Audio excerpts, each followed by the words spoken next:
নমস্কার বন্ধুরা, Indian food চয়েসেসের রান্নাঘরের থেকে সকলকে স্বাগত জানাচ্ছি। ইলিশ মাছ সব সিজনেই খেতে কিন্তু সবারই খুবই পছন্দ। শীতের সময় বা গরম বর্ষা সব সময় কিন্তু ইলিশ মাছ পাওয়া যায় আর খেতেও কিন্তু সবার খুব ভালো লাগে।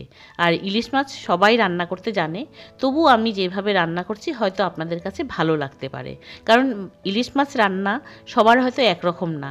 আমার রান্নাটা হয়তো আপনাদের কাছে অন্যরকম লাগতে পারে। তো যদি ভালো লাগে তবে অবশ্যই কমেন্টে জানাবেন। আর আমি কিভাবে রান্না করছি একটু দেখে নিন। তাহলে চলুন দেখে নেওয়া যাক আজকের রেসিপি আমি কিভাবে তৈরি করছি। প্রথমে আমি নুন হলুদ মাখিয়ে একটু সময় রেখে দিয়েছি। তারপর আমি কড়াইতে সর্ষের তেল গরম করে মাছগুলো এক এক করে ভেজে নিচ্ছি। আমি সব মাছ একসাথে দেব না, মোটামুটি 2-3টে করে মাছগুলো ভেজে নিব। মাছগুলো ভাজা হয়ে যাওয়ার পর আমি কড়াইয়ে তুলে নিচ্ছি, তারপর বাকি মাছগুলো এক এক করে ভেজে নিচ্ছি। ইলিশ মাছ, এই মাছটা কিন্তু বেশি একটা তেল বেরোয় নাই, সেই জন্য আমি এই মাছটা রান্না করার জন্য আরেকটু সর্ষের তেল দিতে লেগেছে। তাই জন্য সর্ষের তেলটা একটু গরম করে নিলাম। তারপরে একটা শুকনো লঙ্কা 1 চামচ কালো জিরে ফোড়নে দিয়েছি। ফোড়নটা নাড়াচাড়া করে ভেজে নিলাম। তারপর আমি এখানে একটা পেঁয়াজের পেস্ট দিয়ে দিলাম। অনেকে হয়তো ইলিশ মাছে পেঁয়াজ পছন্দ করে না, কিন্তু আমি যেভাবে রান্না করছি একটু পেঁয়াজ ব্যবহার করেছি। পেঁয়াজটা ভালো করে নাড়াচাড়া করে একটু ভেজে নিলাম।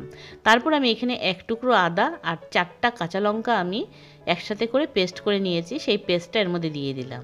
এই কাঁচা মশলাটা দেওয়ার পর বাটি ধোয়া জল একটু দিয়ে দিলাম। তারপর এখানে স্বাদ অনুযায়ী 1 চামচ নুন, 1 চামচ হলুদের গুঁড়ো দিয়ে মশলাটাকে খুব ভালো করে কষিয়ে নিতে লাগবে। এই মশলার থেকে যতক্ষণ পর্যন্ত তেল ছেড়ে না আসবে ততক্ষণ পর্যন্ত মশলাটা কিন্তু আমি কষিয়ে নিব।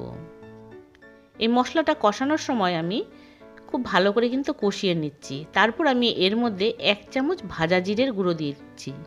আমি এই জিরের গুঁড়োটা সবসময় ঘরেই তৈরি করে রাখি। জিরেটা একটু ভালো করে ভেজে নেই, তারপর আমি একটু মিক্সিতে গুঁড়ো করে ছেঁকে আমি রান্নাতে ব্যবহার করি। এই গুঁড়ো মশলাটা যদি দিয়ে রান্না করা যায় তবে কিন্তু খেতে খুব ভালো লাগে।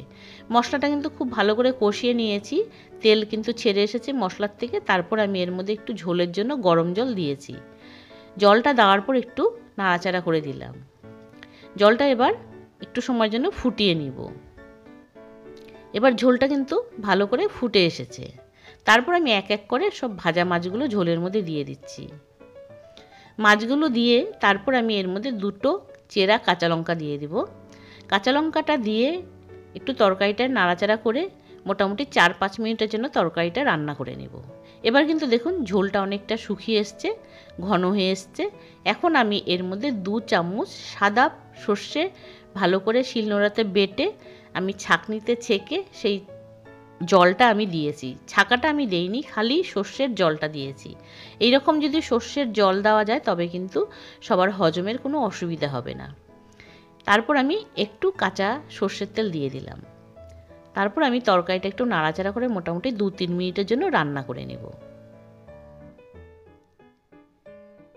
এবার দেখুন তরকারিটা কিন্তু অনেকটা শুকিয়ে গেছে, ঘন হয়ে গেছে। এখন কিন্তু এই তরকারিটা রান্না হয়ে গেছে।